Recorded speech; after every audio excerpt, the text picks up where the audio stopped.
కూడా నేను పుట్టిన రోజు, నేను ఈరోజు పుట్టాను అని మరి ఎంతో సంతోషంగా స్వీట్స్ని పంచుకుంటూ ఉంటాం. మరి నిజంగా అది మనం పుట్టిన రోజైనా?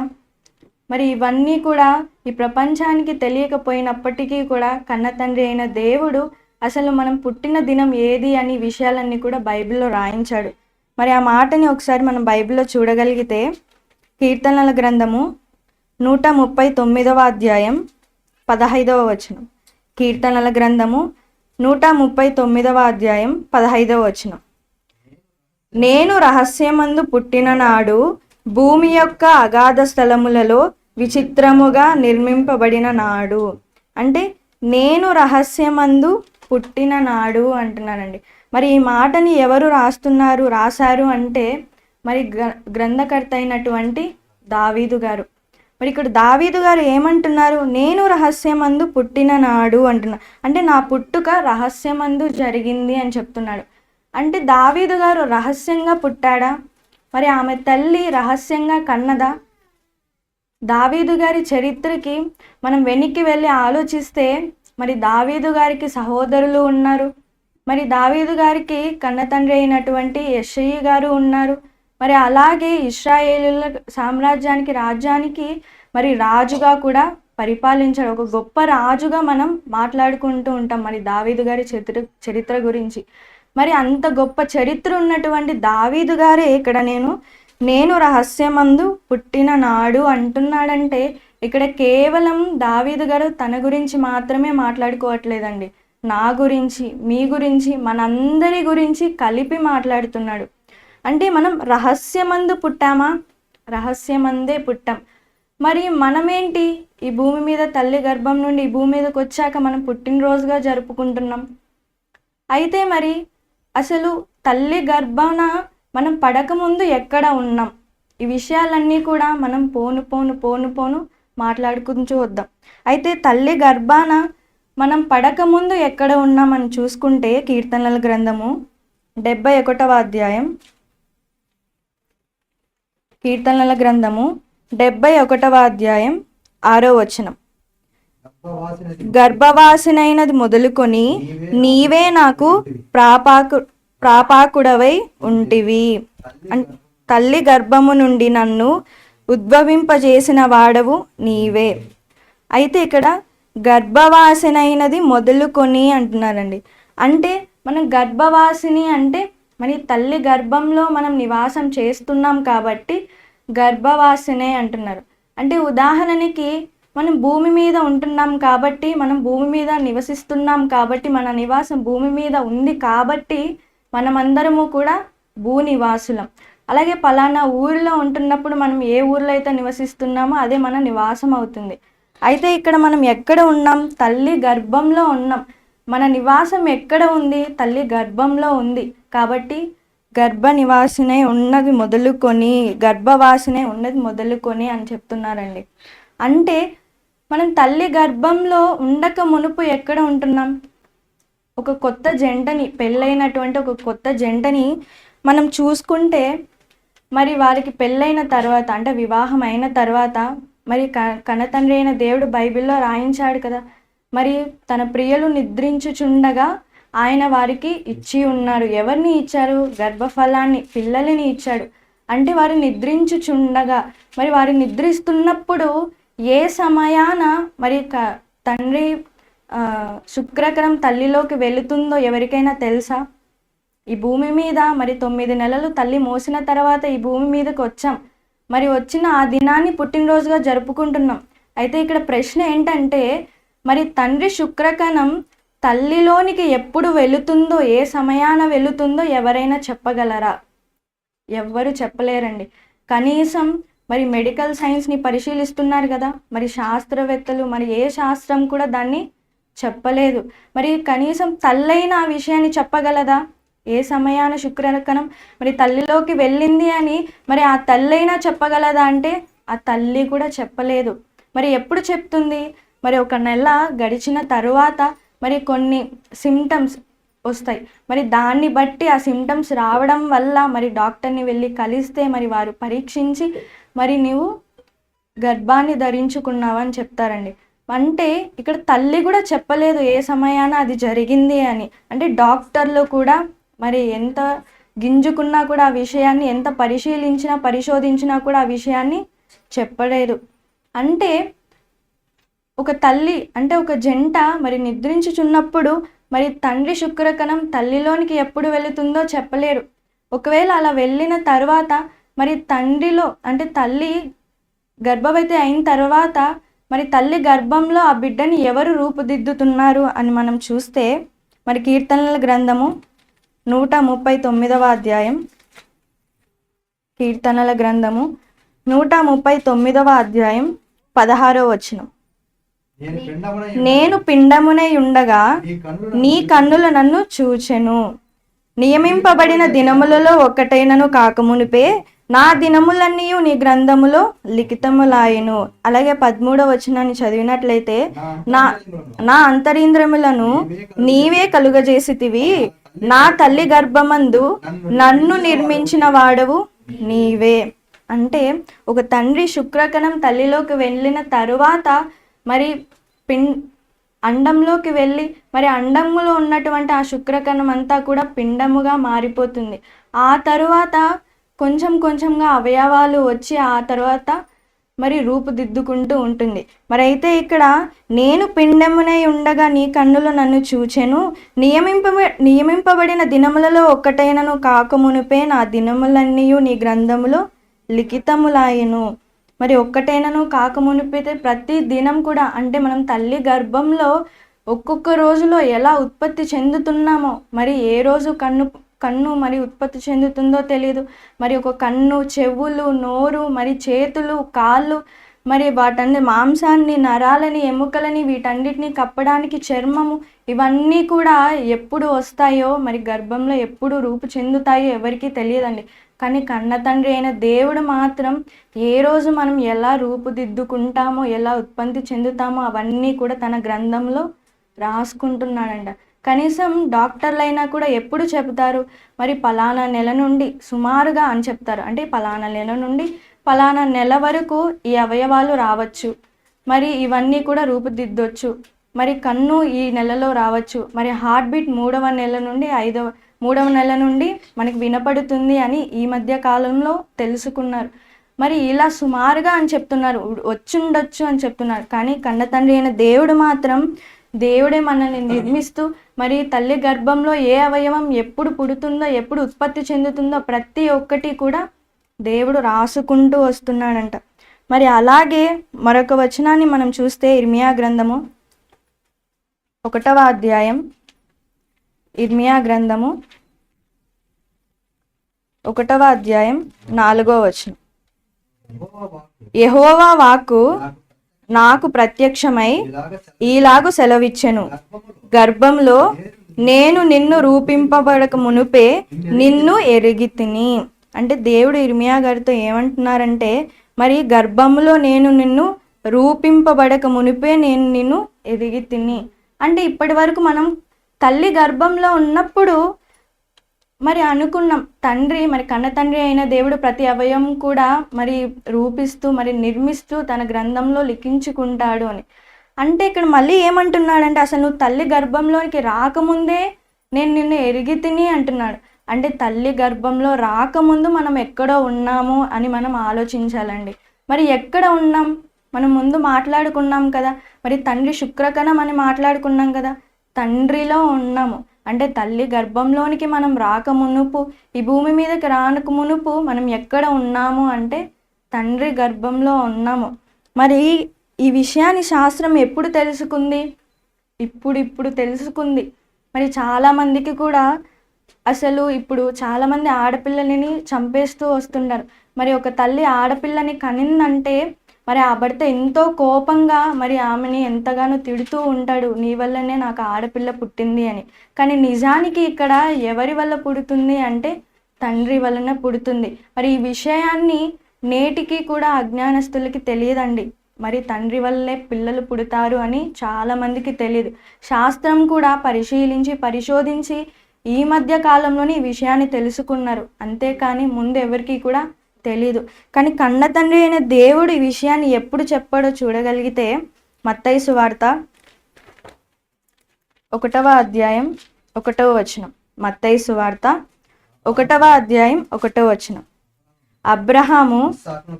అబ్రహాము కుమారుడగు దావీదు కుమారుడైన యేసుక్రీస్తు వంశావళి. అబ్రహాము ఇస్సాకును కనెను, ఇస్సాకు యాకోబును కనెను, యాకోబు యూదాను కనెను, అతని అన్నదమ్ములను కనెను. అదేంటి, ఇప్పటి వరకు మనం పిల్లల్ని ఎవరికి అంటాము అంటే తల్లి కంటుంది అనుకుంటున్నాం.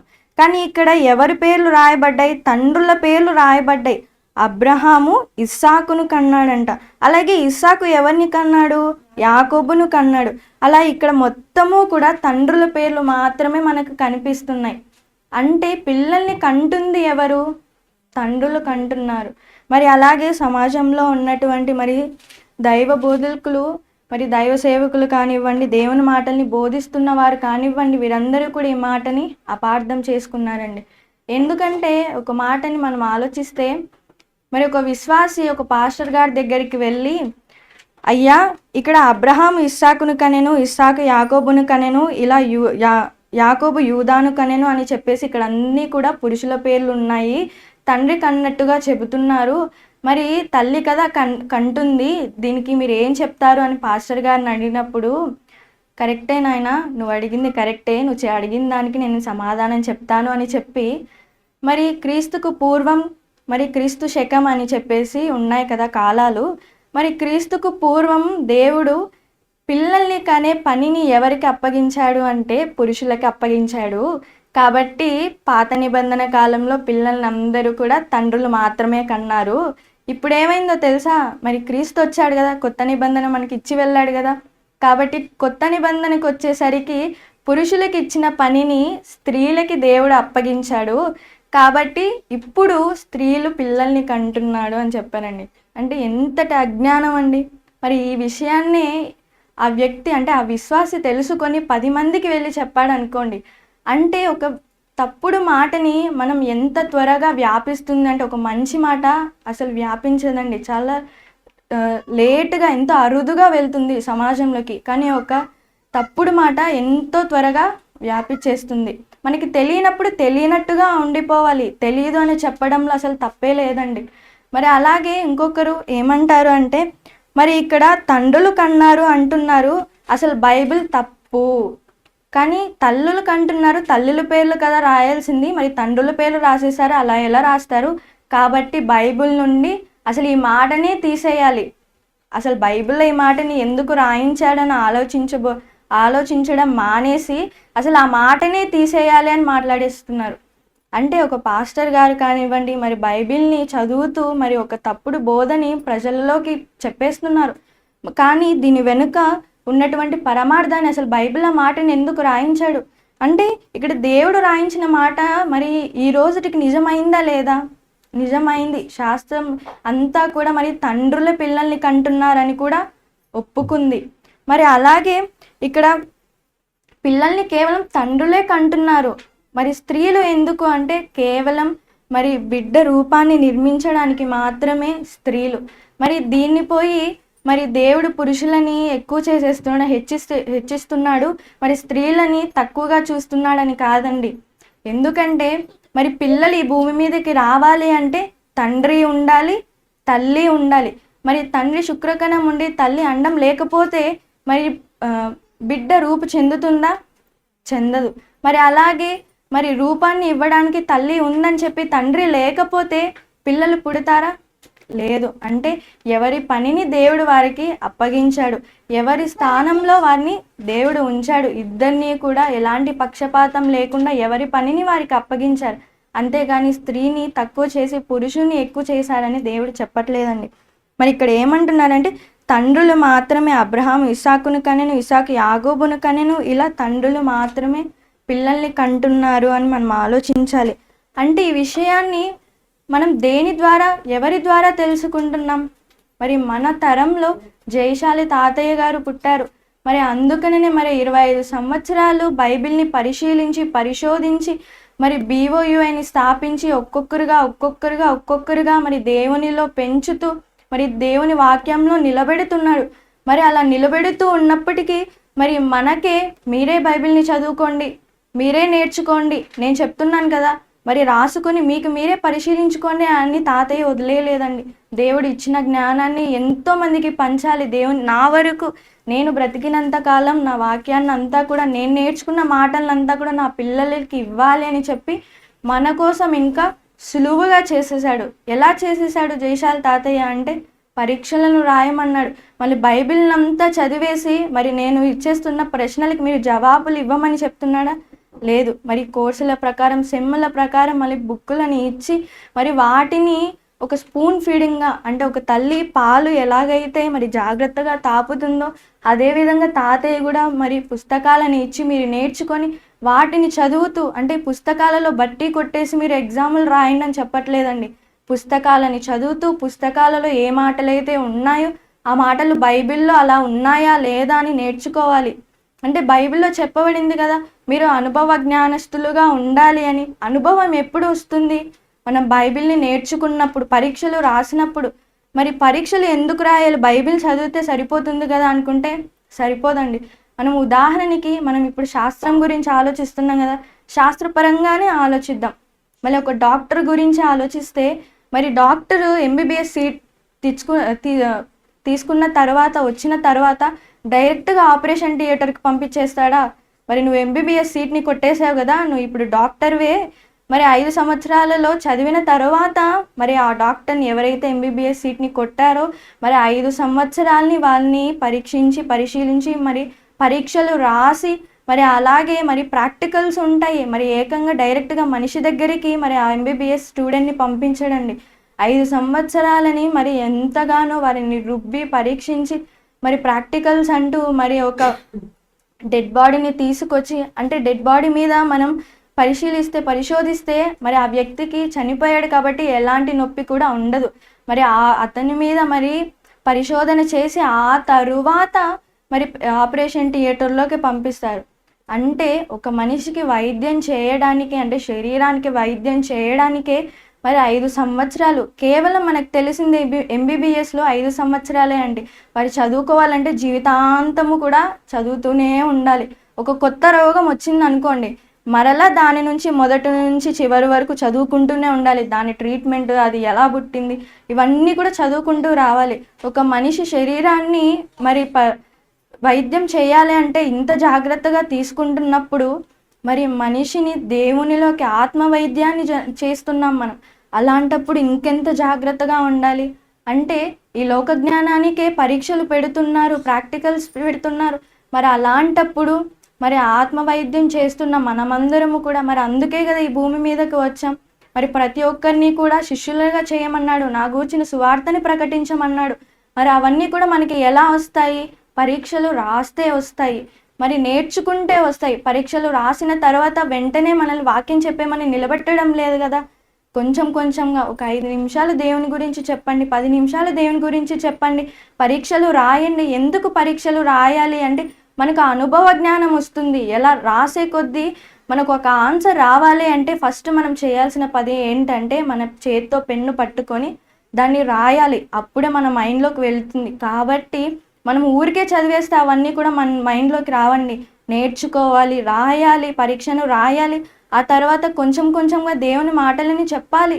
మరి ఇవన్నీ కూడా మనకి ఎలా తెలిసాయి? మరి తండ్రి నుండే పిల్లలు పుడతారు అని. మరి వాక్యాలన్నీ కూడా ఈ కూర్చున్న లోక సంబంధమైన జ్ఞానం అంతా కూడా మనకి ఎలా తెలిసింది అంటే మరి జైశాల్ తాతయ్య చెప్పాడు. ఎలా చెప్పాడు? దేవుని వాక్యాన్ని పరిశీలించాడు, ఆ తర్వాత మనకు అందించాడు. కాబట్టి ఒక పరీక్షను రాయాలి అంటే మనం నేర్చుకోవాలి. ఎలా నేర్చుకోవాలి? చెప్పేవారు ఉండాలి. మరి చెప్పేవారు ఉంటేనే కదా, పుస్తకంలో కూడా ఏముంది అని చెప్పి మరి టీచర్లే బోధిస్తారు. బుక్కును కూడా మీరే చదువుకోండి అని వదిలేయలేరు. కాబట్టి బోధించేవారు ఉండాలి. బోధించేవారు ఉన్నప్పుడు నేర్చుకునేవారు ఉండాలి. కాబట్టి నేర్చుకుంటున్న మనం కేవలం నేర్చుకునేవారిగా మనం ఉండకూడదు. పరీక్షలు ఖచ్చితంగా రాయాలండి. ఎందుకంటే మనకు అనుభవ జ్ఞానం రావాలి. దేవుని మాటల్ని, మరి ఒక పాస్టర్ గురించి ఇప్పుడు మాట్లాడుకున్నాం. ఏ జ్ఞానము లేక తెలియకుండా ఒక మాటని అట్లా తూలేశాడు అంటే అది ఎంత తప్పు. మరి ఒక విశ్వాసిని చెడగొట్టినట్టు అయిపోతుంది. కాబట్టి బైబిల్ ఓపెన్ యూనివర్సెస్ ఇండియా ఇంటర్నేషనల్లో ఉంటున్న మనం అలాంటి తప్పు చేయకుండా ఉండాలి అంటే దేవుని వాక్యాన్ని నేర్చుకునే వారిగా ఉండాలి. నేర్చుకున్న వాక్యాన్ని పరీక్షలలో రాసి ఉత్తీర్ణులుగా మనం ఉండాలి. అలాగే దేవుని వాక్యాన్ని చెప్పేవారిగా కూడా మనం ఉండాలండి. మరి అలాగే ఇక్కడ ఇప్పటి వరకు మనం తల్లి గర్భంలో ఉండక మునుపు మనం ఎక్కడ ఉన్నామని నేర్చుకున్నాం, తండ్రిలో ఉన్నామని నేర్చుకున్నాం. మరి అలాగే మరొక మాటని చూడగలిగితే హెబ్రీయులకు రాసిన పత్రిక 7వ అధ్యాయం, హెబ్రీయులకు రాసిన పత్రిక 7వ అధ్యాయం 10వ వచనం. ఏలయనగా మెల్కీసెదెకు అతని పితరుని కలుసుకొనున్నప్పుడు లేవి తన పితరుని గర్భములో ఉండెను. ఇక్కడ లేవి అంటే ఎవరండి? లేవి ఎవరి కుమారుడు? మరి 12 గోత్రకారులలో మరి లేవి గారు కూడా ఒకరు. మరి 12 మంది గోత్రకారులు ఎవరి కుమారులు? యాకోబు గారి కుమారులు. మరి ఇక్కడ మెల్కీసెదెకు మరి అబ్రహాం గారు రాజును సంహరించి మరి వస్తుండగా మరి మెల్కీసెదెకు అనే వ్యక్తి మరి ఆయనని ఎదుర్కొని మరి దశమ భాగాల గురించి మాట్లాడుతూ మరి ఈ విషయాలన్నీ కూడా ఆదికాండం, కీర్తనల గ్రంథంలో ఇవన్నీ కూడా ఉంటాయండి. మరి ఇలా మాట్లాడుతూ మరి ఈ 12 వారందరూ కూడా మరి లేవి గారిని అడుగుతారు, మేమందరం కూడా నీకు దశమ భాగాలను ఇస్తున్నాము, అయితే నువ్వు ఎవరికి దశమ భాగాన్ని ఇస్తావు అని చెప్పినప్పుడు ఇక్కడ లేవి గారు వారితో ఏమంటున్నారంటే, ఏలైనగా మెల్కీసెదెకు అతని పితరుని కలుసుకొనున్నప్పుడు లేవి తన పితరుని గర్భంలో ఉండెను. అంటే అబ్రహాం గారు, ఇక్కడ పితరుడు అంటే ఎవరు అంటే అబ్రహాం గారు. మరి అబ్రహాం గారు మెల్కీసెదెకును కలుసుకున్నప్పుడు నేను అబ్రహాం గారి గర్భంలో ఉండెను అని లేవి గారు చెప్తున్నారండి. అంటే లేవి గారు ఈ భూమి మీదకి రానప్పుడు అసలు మరి ఎవరి గర్భంలో ఉన్నారు అంటే యాకోబు గారి గర్భంలో ఉన్నాడు. మరి యాకోబు గారు ఈ భూమి మీదకి రానప్పుడు ఎవరి గర్భంలో ఉన్నారు? ఇస్సాకు గారి గర్భంలో ఉన్నారు. మరి ఇస్సాకు గారు ఈ భూమి మీదకి రానప్పుడు ఎవరి గర్భంలో ఉన్నారు? అబ్రహాం గారి గర్భంలో ఉన్నారు. మరి ఇలా తరాల వెనక్కి అలా వెళుతూ ఉంటే లేవి గారు ఎవరి గర్భాన ఉన్నాడు? అబ్రహాం గారి గర్భాన ఉన్నారు. అంటే అబ్రహాం గారు మెల్కీసెదెకుని కలుసుకొన్నప్పుడు అసలు ఇస్సాకు గారు పుట్టలేదు. మరి ఇస్సాకు గారు పుట్టలేదు అంటే యాకోబు గారు పుట్టలేదు, యాకోబు గారు పుట్టలేదు అంటే లేవి గారు కూడా పుట్టలేదు. మరి ఈ తరాలందరూ అన్నీ కూడా ఎవరి గర్భాన ఉన్నాయి? అబ్రహాం గారి గర్భాన ఉన్నాయి. మరి అదే లేవి గారు చెప్తున్నారండి. అంటే మనం మన తల్లి గర్భంలో లేనప్పుడు తండ్రి గర్భంలో ఉన్నామని తెలుసుకున్నాం.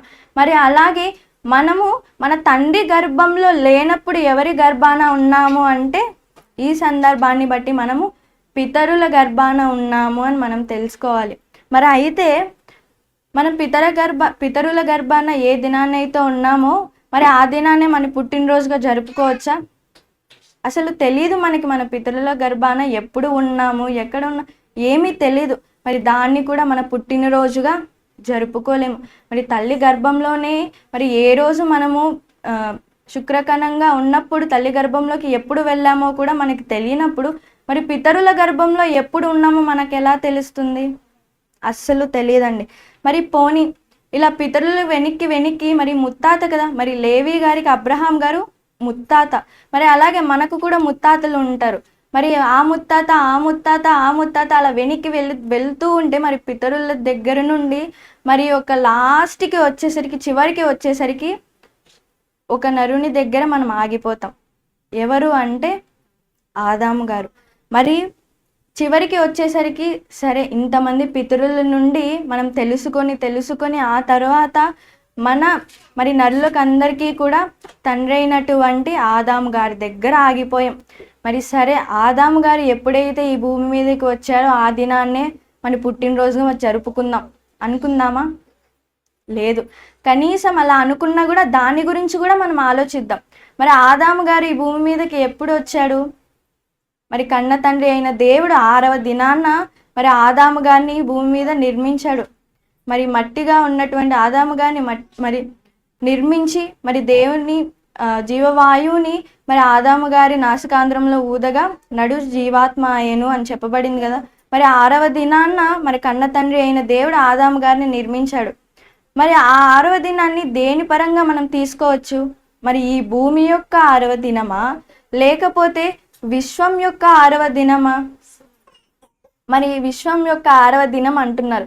మరి ఆ విశ్వం యొక్క 6వ దినం ఏది మనకి తెలీదు. అంటే దాన్ని కూడా మన పుట్టుక ఎలాగైతే రహస్యంగా ఉందో, మరి ఆదాము గారు పుట్టినటువంటి 6వ దినం కూడా రహస్యంగానే దేవుడు ఉంచాడు. ఎందుకంటే దేవుడు రహస్యంగా ఉంది అన్నాడు కాబట్టి అది మనకు రహస్యంగానే ఉండిపోతుంది. మరి అలాగే మనం అసలు తల్లి గర్భంలో ఉన్నప్పుడు, తండ్రి గర్భంలో ఉండక మునుపు మనం తండ్రి గర్భంలో ఉన్నాం అనుకున్నాం. తండ్రి గర్భంలో ఉండక మునుపు పితరుల గర్భంలో ఉన్నాం అనుకున్నాం. మరి చివరికి వచ్చేసరికి ఆదాం గారి దగ్గర ఆగిపోయాం. కనీసం ఆదాము గారు 6వ దినం ఏదో కూడా మనకు తెలియకుండా పోయింది. మరి అయితే ఇక్కడ మరొక ప్రశ్న కూడా మెదలాలి. ఎందుకంటే కన్న తండ్రి అయిన దేవుడు యోబు గారితో ఏమంటారంటే, నేను ఈ పునాది గల అంటే ఈ భూమికి పునాదులు వేసినప్పుడు నువ్వు ఎక్కడ ఉన్నావు యోబు అని మరి కన్న తండ్రి అయిన దేవుడు యోబు గారిని ప్రశ్నిస్తాడు. మరి అలాంటప్పుడు యోబు గారికి ఈ ప్రశ్నకి సమాధానం ఉందా అంటే లేదు.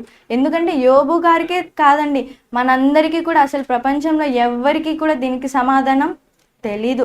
మరి కన్న తండ్రి అయిన దేవుడు ఏమంటాడంటే, మరి ఇదంతయు నీకు తెలిసి ఉంది కదా, మరి నీవు బహువృద్ధుడవు, అప్పటికి నీవు పుట్టి ఉన్నావు. బహువృద్ధుడవు అంటున్నాడు. మరి వృద్ధుడవు అంటేనే మనము ఒక 60-70 సంవత్సరాలు వేసేసుకుంటాం. మరి బహువృద్ధుడవు అంటే మరి ఈ భూమికి పునాదులు వేసినప్పుడు నీవు పుట్టి ఉన్నావు అంటున్నాడు. మరి యోబు గారు మాత్రమే పుట్టి ఉన్నాడా? లేదు, మనమందరము కూడా పుట్టి ఉన్నాము.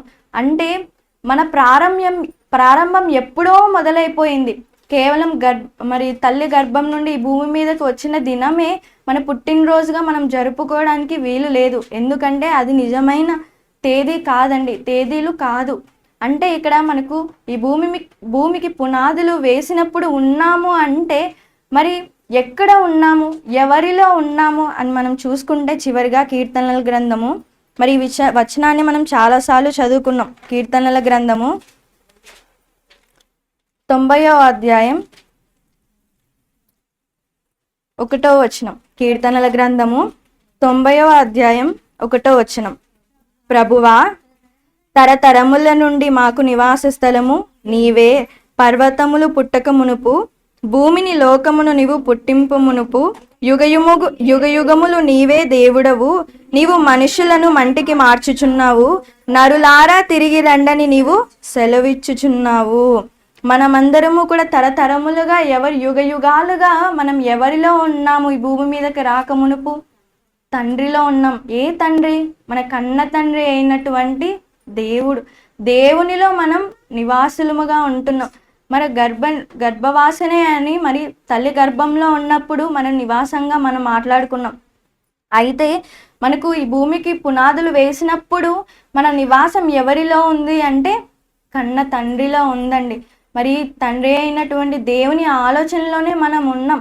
మరి అలా ఉంటున్న మనమందరము కూడా దేవుని భాగంలో ఒకరిగా ఉంటూ, దేవుని ఆత్మలో ఒకరిగా ఉంటున్న మనమందరము కూడా దేవుని పనిని చేయడానికి ఈ భూమి మీదకి దేవుడు పంపించాడు. అంటే దేవునిలో ఉంటున్న మనమందరము కూడా ఈ భూమి మీదకు వచ్చిన వారం. అంటే మన ప్రారంభము ఎప్పుడో మొదలైపోయింది. పరలోకంలోనే మన ప్రారంభం మొదలైంది. మరి పరలోకంలో మన తేదీ ఏదో మనకి తెలీదు. కానీ మన నివాసం ఎక్కడ ఉందో మనం ఒక చిన్న ప్రశ్న నుండి మనకు సమాధానం దొరికింది కదా, మరి అది చాలు. అంటే మన నివాసం, మన ప్రారంభం ఎక్కడ మొదలైంది? ఒక జన్మదినాన్ని మనం ఈ భూమి మీద పుట్టిన దినాన్నే జన్మదినంగా మాట్లాడుకుంటున్నాం. కానీ మన ప్రారంభం ఎక్కడ మొదలైంది అన్న ప్రశ్నతో మనం సమాధానం దగ్గర వచ్చేసాం. అంటే మన నివాసం ఎక్కడ ఉంది, మన ప్రారంభం ఎక్కడ మొదలైంది అంటే పరలోకంలో కన్న తండ్రి అయిన దేవుని భాగంలో మనం అందరము కూడా ఉన్నాం. అంటే మనకి మరి కన్న తండ్రి అయిన దేవునికి అంతము, ఆది అంతము లేదు. మరి దేవుని నుండి వచ్చిన మనకు కూడా మరి ఆది అంతము లేదు. కానీ శరీరానికి చావు ఉండొచ్చేమో, కానీ ఆత్మకి మాత్రం చావు లేదండి. మరి చివరిగా ఎఫెసీయులకు రాసిన పత్రిక 1వ అధ్యాయం, ఎఫెసీయులకు రాసిన పత్రిక 1వ అధ్యాయం 4-6 వచనాలు. ఎట్లనగా తన ప్రియునియందు తాను ఉచితముగా మనకు అనుగ్రహించిన తన కృపా మహిమకు కీర్తి కలుగునట్లు తన చిత్త ప్రకారమై దయా సంకల్పము చొప్పున యేసుక్రీస్తు ద్వారా తనకు కుమారులుగా స్వీకరించుటకై మనలను ముందుగా తన కోసము నిర్ణయించుకొని మనము తన ఎదుట పరిశుద్ధులమును నిర్దోషులమై ఉండవలనని జగత్తుకు పునాది వేయబడక మునుపే ప్రేమ చేత ఆయన క్రీస్తులో మనలను ఏర్పరుచుకొనెను. పునాదులు వేయబడక మునిపే దేవుని ఆలోచనలో మనం ఉన్నామంట. ఎందుకు? దేవుని పనిని చేయడానికి, దేవుని గురించి ఆలోచించడానికి. మరి మన కోసం, మన గురించి ఆలోచించి మనమందరము కూడా దేవుని ఆలోచనలో ఉన్నాం. మన కోసం ఈ భూమికి పునాదులు వేశాడు. మరి వేసిన తర్వాత మనకి ఈ భూమి మీదకి వచ్చిన తర్వాత ఏవేవైతే అవసరమో అవన్నీ కూడా ఈ భూమి మీద దేవుడు ఉంచాడు. మరి అలాంటప్పుడు మన జన్మదినం కేవలం ఒక తల్లి నుండి ఈ భూమి మీదకి వచ్చిన తర్వాతే దాని జన్మదినంగా మనం ఎలా అనుకోగలం? పోనీలేండి, కనీసం ఈ భూమి మీదకి వచ్చిన సరే జన్మదినాన్ని జరుపుకోకూడదు అని మీరు ఇండైరెక్ట్గా చెప్తున్నారా అంటే చెప్పటం లేదు. మీరు జన్మదినాన్ని జరుపుకోండి. మరి జన్మదినాన్ని జరుపుకుంటున్నారు కదా, మరి మన పుట్టినరోజు వచ్చినప్పుడు, బర్త్డేని జరుపుకుంటున్నప్పుడు వయసు పెరుగుతూ వస్తుంది. ఒక సంవత్సరంగా పెరుగుతూ వస్తుంది. మరి మీ వయసు అయితే పెరుగుతుంది, మరి దేవునిలో మీ పని ఎంత పెరుగుతుంది, మీ విశ్వాసం ఎంత పెరుగుతుంది, దేవుని జ్ఞానం మీలో ఎంత ఎదుగుతుంది అని మనం ఆలోచించుకోవాలి. మరి కొందరు అంటూ ఉంటారు, ఏదైనా తెలివి తక్కువ పని చేసినప్పుడు ఏమంటారు అంటే, మరి మనిషివైతే ఎదిగావు కానీ బుద్ధి మాత్రం ఎదగలేదు. అంటే కేవలం ఈ లోక సంబంధమైన పనులకే మనిషివైతే ఎదుగుతున్నావు కానీ బుద్ధి మాత్రం ఎదగడం లేదు అంటున్నారు. కానీ దేవుని పనిలో మరి దేవుడే కదా ప్రతి సంవత్సరము మరి గడిచిన కాలం అంతా కూడా ఎంతో క్షేమంగా కాచి కాపాడి మంచి ఆరోగ్యాన్ని ఇచ్చి మరి చదువుకోవడానికి కళ్ళనిచ్చాడు. మరి దేవుని మాటల్ని మాట్లాడడానికి మంచి నోరునిచ్చాడు. మరి ఇవన్నీ కూడా కృతజ్ఞతగా ఉండాలి కదా మనం. మరి అలాంటప్పుడు ప్రతి సంవత్సరాన్ని పుట్టినరోజుగా ఎంతో సంతోషంగా జరుపుకుంటున్నాం. కానీ పుట్టినరోజు రాగానే ఖచ్చితంగా కూడా ఎవ్వరూ కూడా పాత బట్టలు వేసుకోరు, కొత్త బట్టలనే ఖచ్చితంగా వేసుకోవాలి. మరి ఖచ్చితంగా కేక్ని కట్ చేయాలి. మరి అందరూ, నాకు తెలిసిన వారందరూ కూడా నా పుట్టినరోజుకి రావాలి, సెలబ్రేషన్లు జరగాలి. మరి ఎందుకు అంత సంతోషంగా జరుపుకుంటున్నావు? నువ్వు పుట్టావు కాబట్టి. కానీ మన ప్రారంభం ఎక్కడ జరిగింది? పరలోకంలో తండ్రి దగ్గర, తండ్రి ఆలోచనలోనే మన ప్రారంభం జరిగింది. మరి ఈ భూమి మీదకి వచ్చిన తర్వాత పుట్టినరోజునైతే జరుపుకుంటున్నాం, కానీ దేవుడు తన ఆలోచనలో నీ గురించి ఏమనుకుంటున్నాడో, మరి సంవత్సరం ఎదుగుతూ వస్తున్నావు, నీ వయసు పెరుగుతూ వస్తుంది. మరి నీ ఆలోచనలు దేవుని విషయంలో ఎలా ఎదుగుతున్నారు? మనమందరము కూడా మరి దేవుని దయేందును, దేవుని కృపలో, మనుషుల దయేందును, జ్ఞానమందును ఎదగాలి అన్నారు. మరి యేసుక్రీస్తు గారు కూడా మరి వృద్ధి చెందాడు కదా. మరి యేసుక్రీస్తు గారు మనకి మార్గాన్ని ఏర్పరిచి వెళ్ళారు, మనకు మాదిరిగా ఉన్నాడు. కాబట్టి కేవలం మనం పుట్టినరోజుని సంతోషంగా జరుపుకునే వారం కాకుండా, మరి సంవత్సరానికి ఒక మనిషి పుట్టాడు అంటే మరి సంవత్సరంలో ఏ సంవత్సరంలో పుట్టాడు, మరి సంవత్సరంలో ఏ నెలలో పుట్టాడు, ఆ నెలలో ఏ వారం, మరి ఏ తేదీ, ఏ రోజు, మరి ఏ సమయమో కూడా మరి రాసుకుంటూ ఉంటారు. మరి అంత జాగ్రత్తగా ఒక మనిషి పుడుతున్నప్పుడు అంత జాగ్రత్తగా ఉంటున్నప్పుడు, మరి పుట్టిన దినం నుండి మరణించేంత వరకు దేవునిలో ఒక మనిషి ఎంత జాగ్రత్తగా ఉంటున్నారో తల్లిదండ్రులు ఆ బిడ్డ గురించి ఎందుకు ఆలోచించరు? మరి ఆ పరమార్థాన్ని అంతా కూడా మనం తెలుసుకోవాలనే మరి ఈ పాఠాన్ని దేవుడు ప్రవేశపెట్టడం జరిగింది. కాబట్టి దేవుని మాటల్ని వింటున్న మనం అందరము కూడా మరి ఎంత సంతోషంగా అయితే మన జన్మదినాన ఉంటామో అంత సంతోషంగా మరి దేవుడు మనకి ఇస్తున్నటువంటి భాగ్యాన్ని మనం అందరము కూడా తీసుకుంటూ మరి దేవుని పనిలో కష్టాలను కూడా సంతోషంగా మనం అనుభవించే వారముగా ఉంటూ దేవుని పనిలో అభివృద్ధి చెందుతూ ఉండాలని మరి ఈ పాఠం మీ అందరికీ అర్థమైందని కోరుకుంటూ ఈ మాటలను ముగిస్తున్నాను. ఈ అవకాశం ఇచ్చిన పెద్దలకి వందనాలు తెలియజేసుకుంటున్నాను.